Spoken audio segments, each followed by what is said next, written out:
Frères et sœurs dans le Christ, bonsoir. Nous sommes le samedi 2 mai et nous faisons mémoire de Saint Athanase aujourd'hui. Au nom du Père et du Fils et du Saint-Esprit. Amen. Après la fin de la persécution des chrétiens en Occident, à l'époque de l'Empire romain,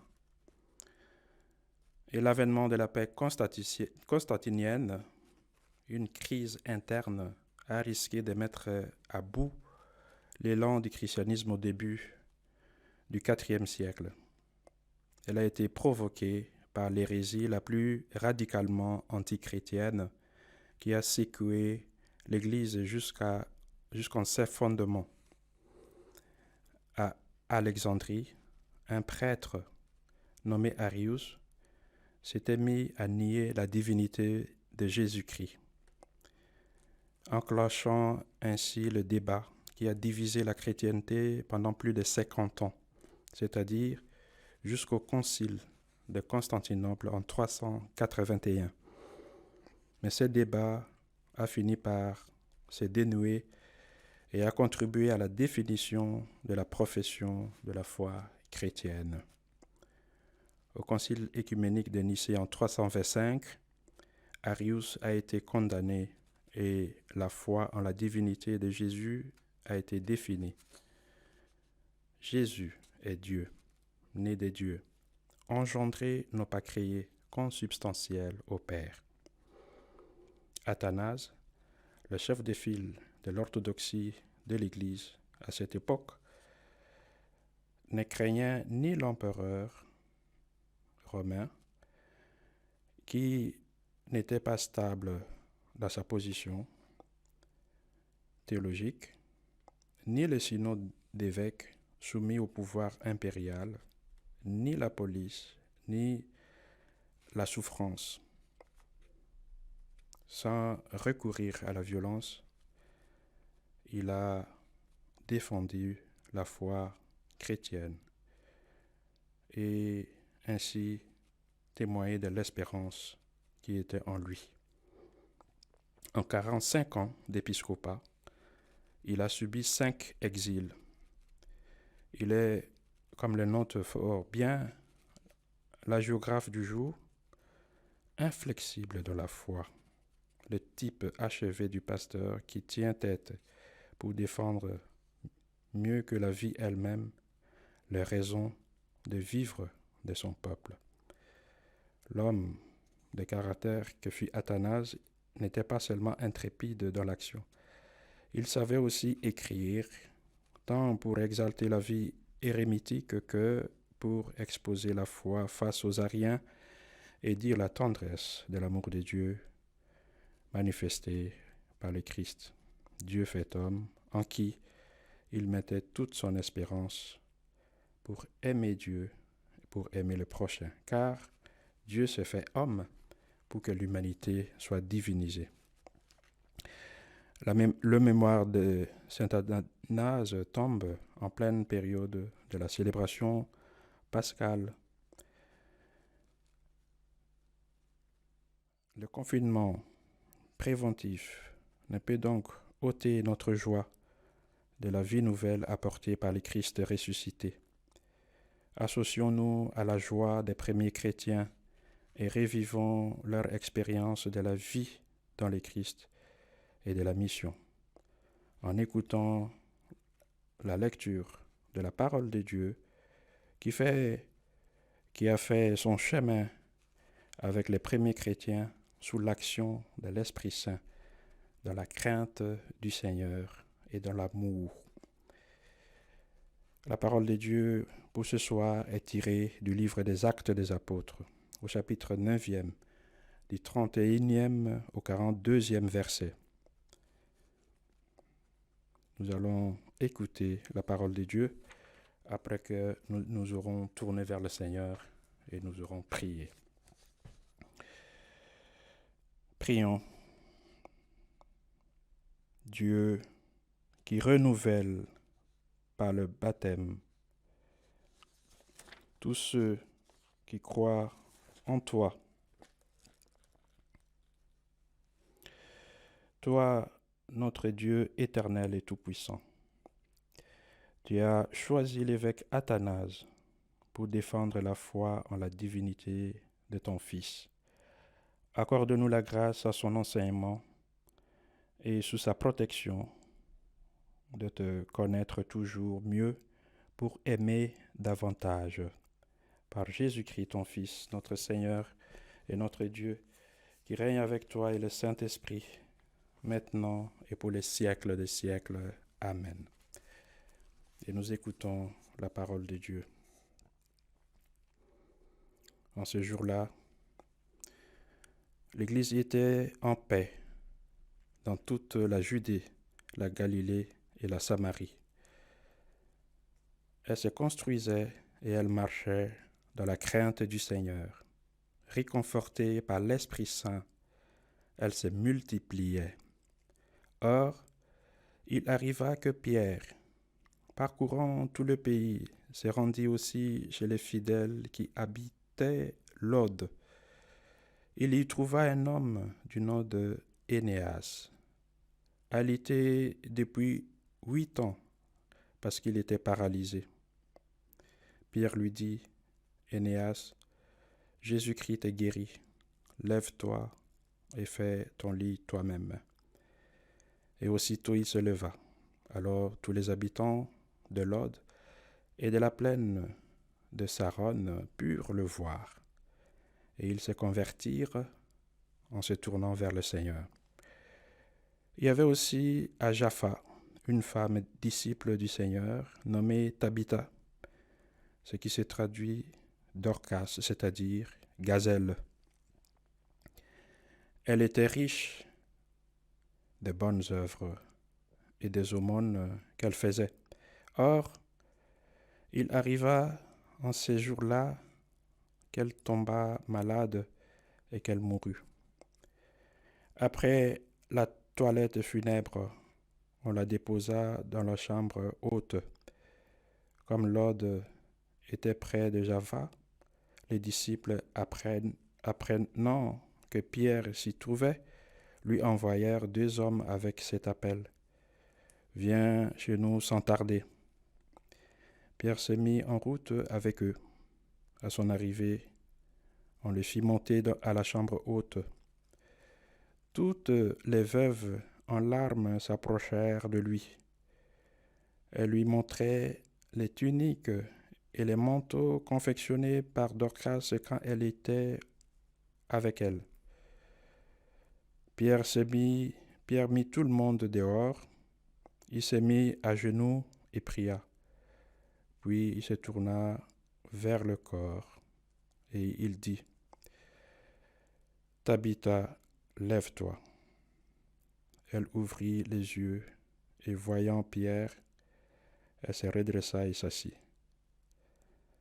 Pierre lui donnant la main, la fit lever.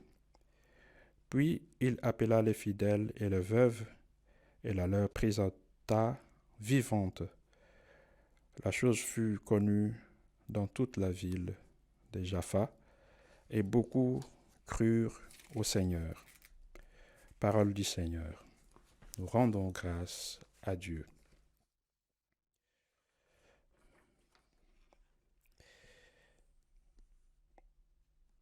L'épisode d'avant-hier nous a retracé le déroulement de la démarche missionnaire de Philippe auprès de l'eunuque éthiopien à la rencontre du Christ. Cela l'avait conduit au baptême. Nous avons suivi hier l'épisode consacré à l'expérience bouleversante de la rencontre de Jésus ressuscité avec Paul, qui l'a changé et lui a ouvert le chemin de la vie nouvelle en Jésus et de la mission. Cette rencontre sur le chemin de Damas, qui a bouleversé la vie de Paul, va aussi faire bouger l'Église de son temps.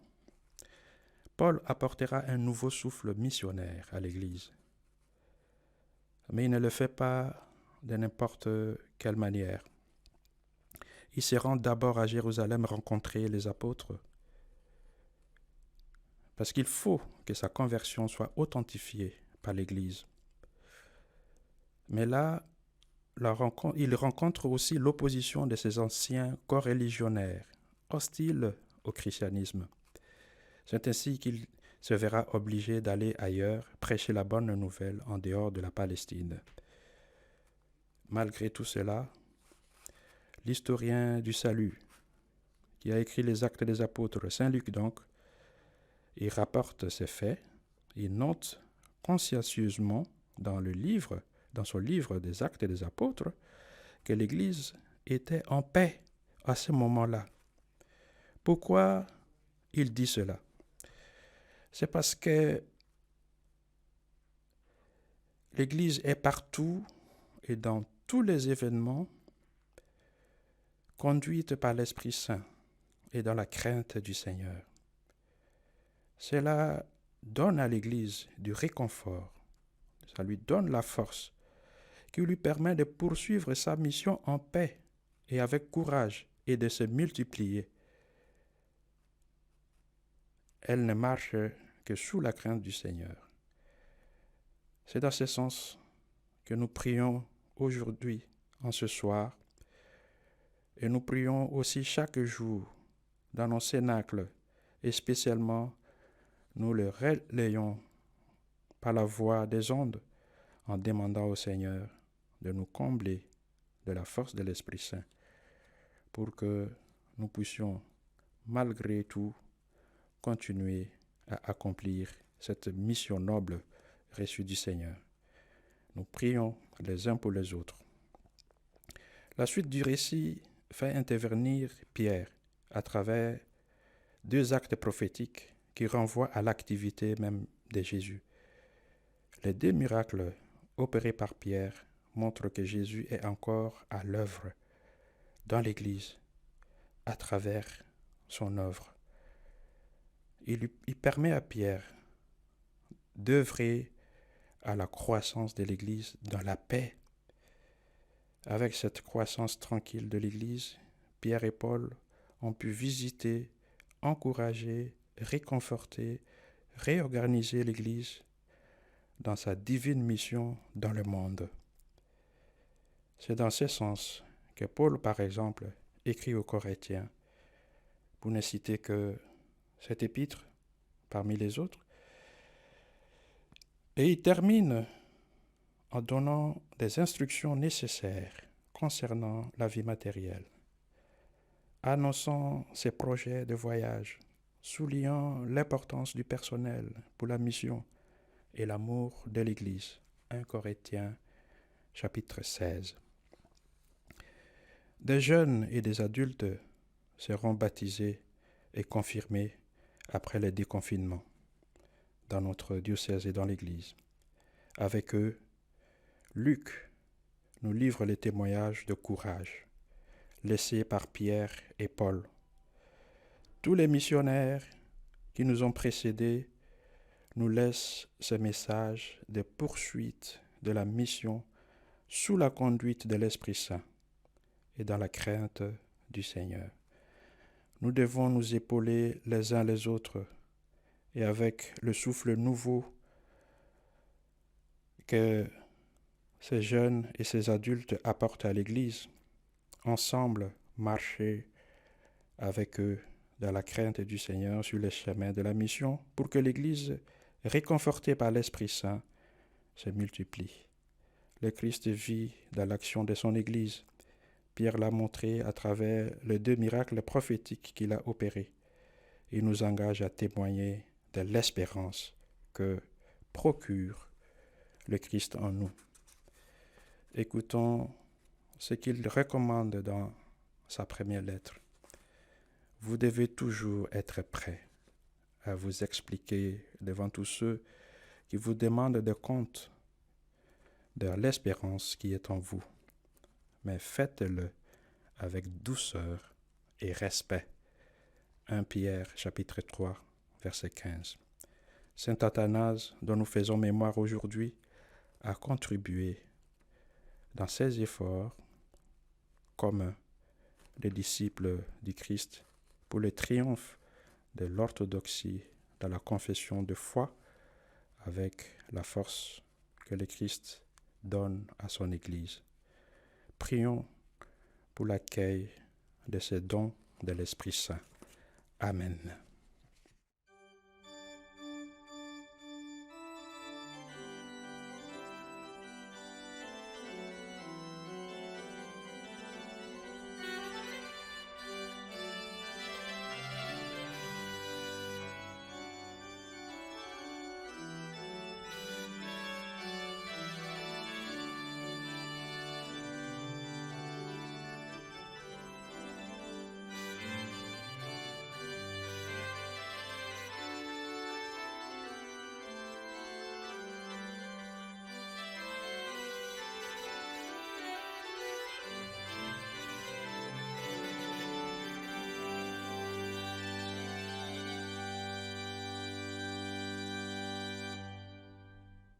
Et nous invoquons la grâce de l'Esprit Saint sur nous. Donne-nous les 7 dons de ton amour. Viens, Esprit Saint, toi, le doigt qui œuvre au nom du Père, toi dont il nous promit le règne et la venue, toi qui nous inspires, toi qui inspires nos langues pour chanter. Mets en nous ta clarté, embrase-nous en nos cœurs, répands l'amour du Père. Viens fortifier nos corps dans leur faiblesse. Donne-nous la vigueur éternelle. Viens, Esprit Saint. Et nous prions pour les défunts avec le psaume du jour. Comment rendrai-je au Seigneur tous les biens qu'il m'a faits? Comment rendrai-je au Seigneur tous les biens qu'il m'a faits? Comment rendrai-je au Seigneur tous les biens qu'il m'a faits? J'élèverai la coupe du salut, j'invoquerai le nom du Seigneur. Comment rendrai-je au Seigneur tous les biens qu'il m'a faits? Je tiendrai mes promesses au Seigneur. Oui, devant tout son peuple, il coûte au Seigneur de voir mourir les siens. Comment rendrai-je au Seigneur tous les biens qu'il m'a faits? Ne suis-je pas, Seigneur, ton serviteur? Moi dont tu brisas les chaînes, je t'offrirai le sacrifice d'action des grâces. J'invoquerai le nom du Seigneur. Comment rendrai-je au Seigneur tous les biens qu'il m'a faits? Et nous prions avec notre évêque.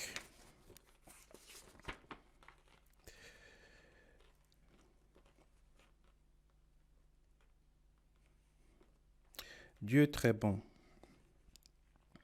nous célébrons dans la joie le Christ ressuscité des morts. Nous accueillons jour après jour la bonne nouvelle de la résurrection. Il est mort pour nos péchés et ressuscité pour notre vie. En ces temps d'épidémie et de confinement, nous te présentons les malades et leurs familles, ceux et celles qui meurent en ces jours, parfois très seuls, malgré les attentions du personnel hospitalier. Nous te présentons leurs familles et leurs proches qui ne peuvent célébrer les funérailles de la manière qu'ils auraient souhaité.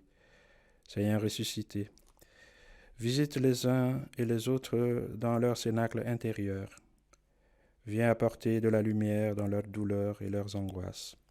Seigneur ressuscité, refais les forces de tous les soignants, de celles et ceux qui font vivre notre système de santé. Soutiens de ta grâce ceux et celles qui assurent la vie de notre pays. Envoie ton Esprit Saint à ceux qui dirigent notre pays et aux responsables des États dans le monde. Seigneur ressuscité, viens visiter nos cénacles de confinés. Apporte la paix là où nous n'en pouvons plus de nous supporter. Apporte ta joie là où nous sommes inquiets pour l'avenir. Que ton Esprit Saint nous apprenne à t'accueillir pleinement et à vivre dans ta lumière, qui nous prépare à sortir du confinement avec le cœur rempli de foi d'espérance et de charité pour participer à la vie du monde et y porter ta lumière. Esprit Saint, entoure de ta douceur nos frères et sœurs catéchumènes, qu'ils vivent ce temps prolongé, qu'ils les préparent au baptême avec paix et espérance. Que le jour venu, il nous aide à sortir pour être d'authentiques témoins de ton amour, de l'amour de Dieu, plus fort que la mort. Amen.